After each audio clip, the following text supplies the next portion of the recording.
Babies बू world में आपका खुश आमदीद। आज की कहानी में मज़ा भी है और कुछ सीखने का मौका भी। तो चलिए शुरू करते हैं। एक दफ़ा का जिक्र है, एक छोटा सा लड़का था जिसका नाम सैम था। सैम को ड्राइंग का बहुत शौक था।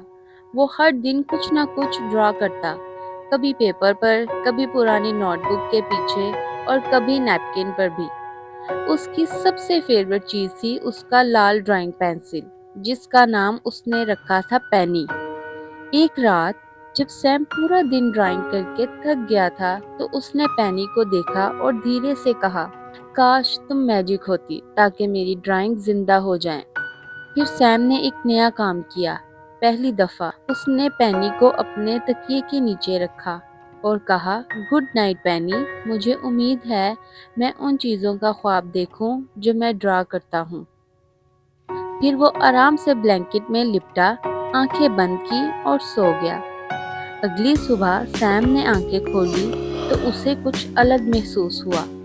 उसने अंगड़ाई ली, मुस्कुराया और तकिए के नीचे से पेनी को निकाला। गुड मॉर्निंग पेनी, उसने हंसी के साथ कहा। लेकिन जैसे ही उसने उसे छुआ, पेनी चमक उठी, हल्की सी सुनहरी चमक। क्या तुम मैजिक बन गई हो? सैम ने धीरे से कहा। सैम हंसने लगा और नोटबुक की तरफ भागा। उसने एक खाली सफ़ा खोला और एक फनी सी चीज ड्रॉ की, एक उड़ने वाला डॉग जिसके पर थे और एक बड़ा लाल नाक। चलो देखते हैं तुम वाकई मैजिक हो या नहीं, उसने कहा।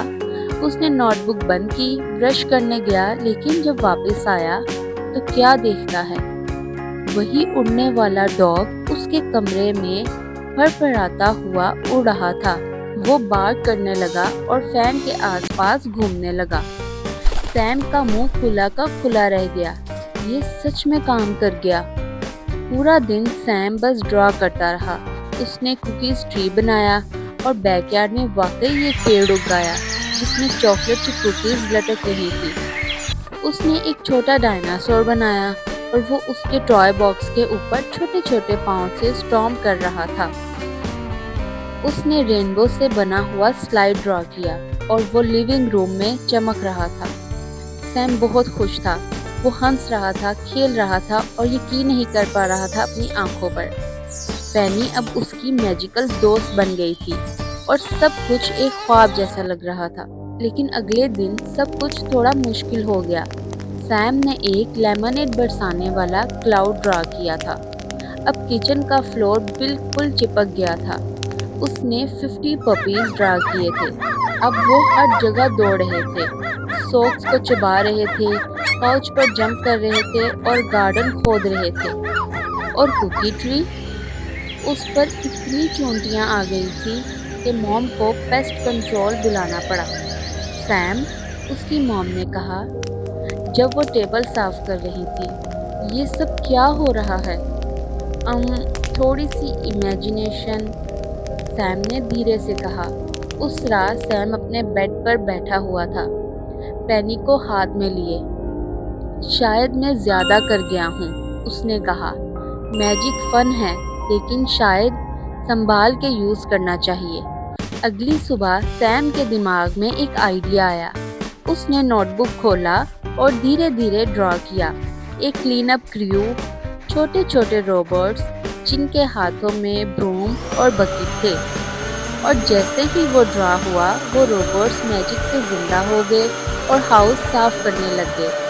फिर सैम ने ड्रॉ किया पपीज के लिए एक छोटा सा प्यारा घर, जहां वो खेल भी सके और आराम भी करे। उसने एक नया रेनबो स्लाइड भी ड्रॉ किया जो सनसेट के बाद गायब हो जाए ताकि लिविंग रूम नॉर्मल हो जाए। पेनी, सैम ने मुस्कुराते हुए कहा, अब मुझे समझ आ गई है, मैजिक जबरदस्त है, लेकिन जिम्मेदारी भी जरूरी होती है। पेनी दोबारा हल्की सी गोल्डन रोशनी में चमक उठी, जैसे कह रही हो शाबाश। उस रात सैम ने पेनी को फिर से अपने तकिए के नीचे रखा। Thank you for the magic, उसने कहा। अब मैं इसे समझदारी से यूज करूंगा। फिर उसने जमाई ली, अपने ब्लैंकेट में घुसा और सो गया। उसने ख्वाब में देखा जाइंट बबल बाथ, नाचती हुई बिल्ली اور کینڈی ماؤنٹینز میں مزید ایڈونچرز۔ پیارے parents, the pencil under the pillow ایک کہانی ہے امیجینیشن اور کریٹیوٹی کی، اور ساتھ ہی ایک چھوٹی سی یاد دلاتی ہے کہ ہر فن یا وش کے ساتھ کچھ ذمہ داری بھی ہوتی ہے۔ اپنے چھوٹے ڈریمرز کو انکریج کریں کہ وہ بڑے خواب دیکھیں، لیکن انہیں یہ بھی سکھائیے کہ اپنے آئیڈیاز کو سمجھداری سے یوز کرنا کتنا ضروری ہے، کیونکہ کبھی کبھی سب سے بڑا میجک ہوتا ہے سمجھداری۔ اگر آپ کو یہ کہانی پسند آئی ہو تو بیبیز بو ورلڈ چینل کو لائک، شیئر اور سبسکرائب کرنا مت بھولیے گا۔ ملیں گے ایک نئی ویڈیو کے ساتھ، تب تک کے لیے بائے بائے۔